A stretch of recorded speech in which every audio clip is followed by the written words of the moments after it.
Assalamu alaikum wa rahmatullahi wa barakatuh. Welcome to Elements of Success. I'm your host, Talha Jarad. We are talking about success and how to achieve the maximum success in life, and as a matter of fact, as Muslims, the maximum achievement in life and the hereafter. Now, we've discussed before some of the universal laws, and we mentioned after that some of the grand universal laws, the three grand universal laws. We discussed before the law of divine will and decree, and we said this law is probably the most important law of all. It's the critical law that governs the universe, that whatever happens, it says that, this law says that whatever happens this universe, not only on earth, not on an individual basis, but in the entire universe, happens by the order of Allah and by His will only. Now, as simple as it sounds, well, a lot of people will say, well, we know this, but it is very difficult to apply, it's very difficult to understand its applications in different aspects of life, and to live by this law completely and put our lives around it. Now, as we said before, it's very important to differentiate and distinguish between understanding and comprehending this law and not doing anything in your life. Yes, there are things that are decreed, and things will face you anyway that you might have not even considered before or thought of. But at the same time, you are responsible of changing your situation. We mentioned the story of the Prophet Jacob, peace be upon him. We also mentioned what Allah subhanahu wa ta'ala told us about those who were oppressed.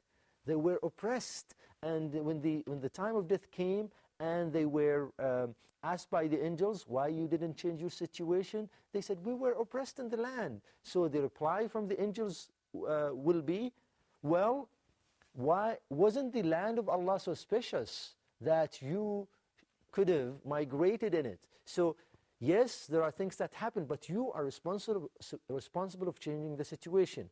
And we also stated that with every single challenge, problem, turmoil, hardship you face, there are opportunities for growth, for change, for improvement, enhancement, as Allah stated, verily with the hardship there is an ease, verily with the hardship there is an ease. And we said that, the scholar said, with every one hardship, you're going to have two eases based on this verse.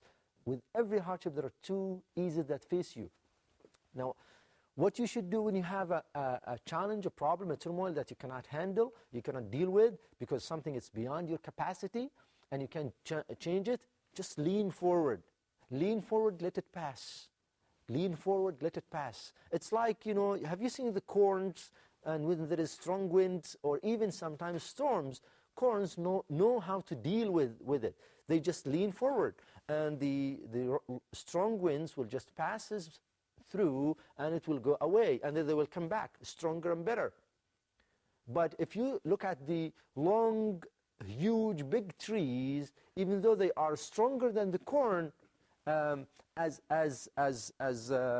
plants, but they don't know how to deal with the winds. So if you look at a very long, tall tree and there is a storm, the first thing that you notice is that the longer the tree, the faster it gets broken. And this is exactly what the Prophet mentioned, that the example of a believer is like the plants that know how to deal with the winds, while the example of the hypocrite is like the tree of rice. It's strong for a while, but when there is a strong wind, it just gets broken completely and at once.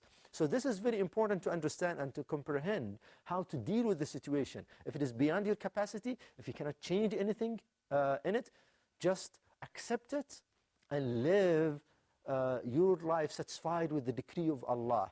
Now, if you do this, because otherwise you could live the entire life, the rest of your life, living in memories, living in sad situation that happened to you, and you never achieve anything in life because you live in the past. And there are people who live in the past. They live their entire life in the past.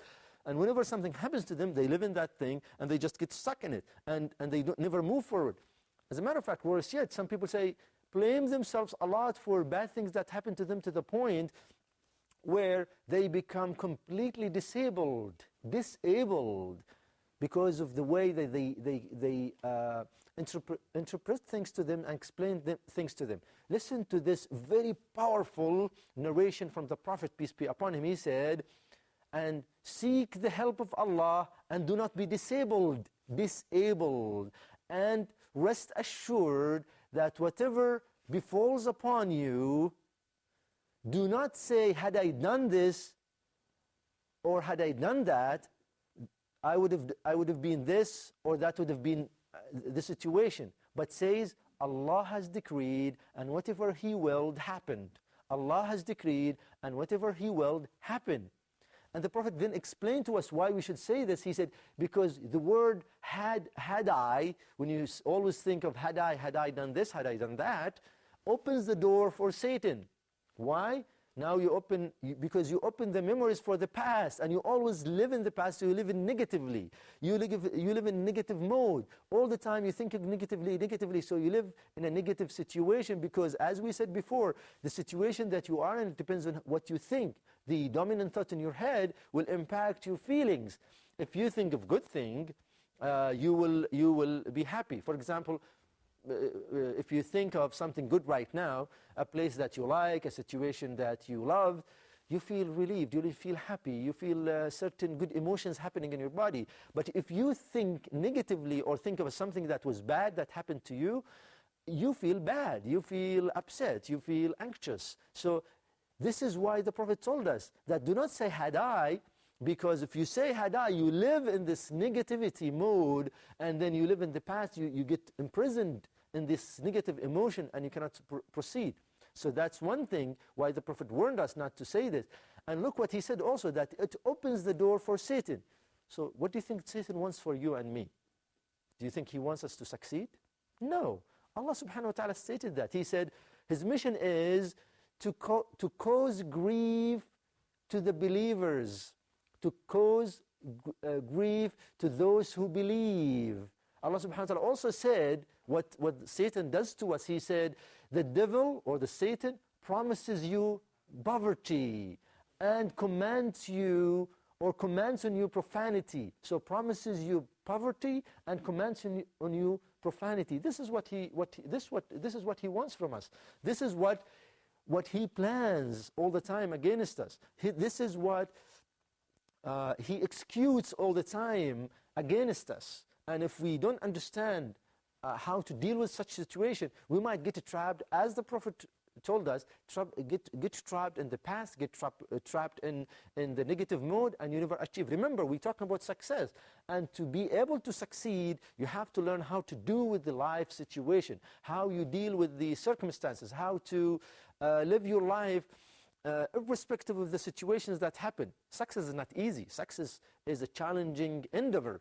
And you will face challenges in your way and in your path towards success. So you have to understand, you might find things that might impact your entire course towards success. And as we said before, part of our lives as human beings, part of our lives as people living on this earth is to face challenges, turmoils, problems. This is part of what we have to deal with, as Allah subhanahu wa ta'ala stated.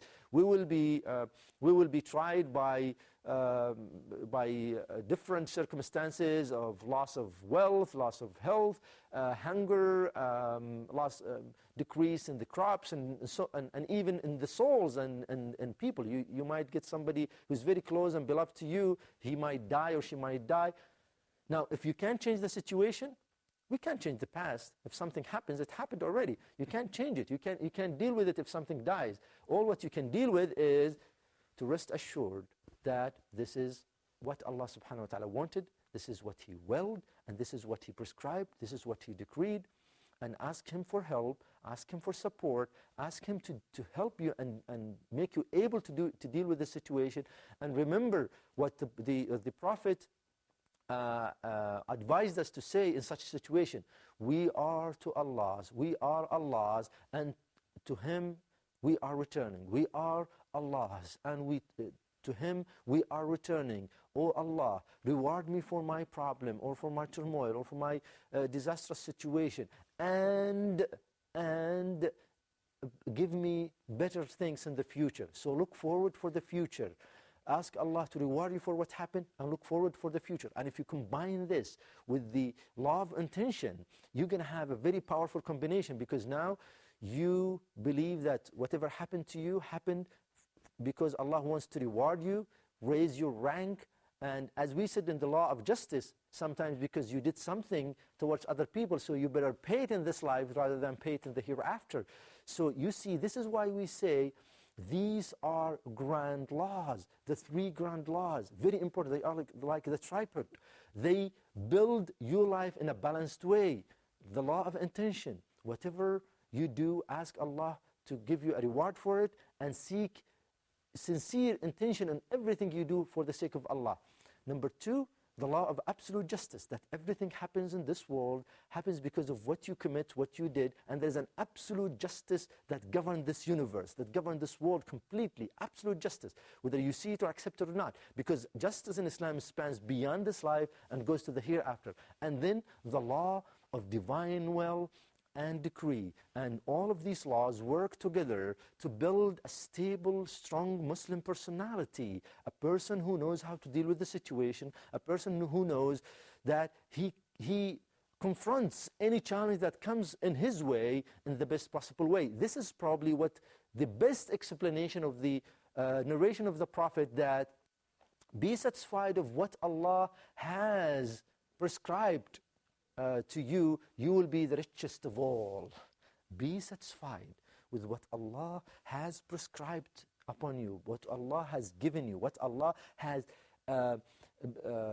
decided for you. You will be the richest of all people. Yes, because you will be rich inside. You will have internal satisfaction that it's extremely difficult to attain without this knowledge that this is the decree of Allah, that this is by the mere blessing of Him, and understanding these laws, the 3 grand laws, how they work together, build you in a very strong way to be the most successful person. And as you can see, you see that Islam really builds success in very important laws that deals with the person inside, and deals with the circumstances, and deals with life. As a matter of fact, another very important application for the law of divine will and decree is what happens not only in you personally, but for the entire globe. Whatever happens in the entire globe is decreed by Allah. And it's the will of Allah who wanted this to happen, not the will of anybody, not the plan of anybody, not the plot of anybody, but it's the plan of Allah that gets executed all the time. Understanding this makes you live in complete satisfaction internally, and makes you resilient to challenges and problems, and build you to be the most successful and to unleash your potential to the maximum. I ask Allah to make us all successful and to apply all of these laws in our life to achieve the maximum. See you next time, inshallah. Wassalamu alaikum wa rahmatullahi wa barakatuh.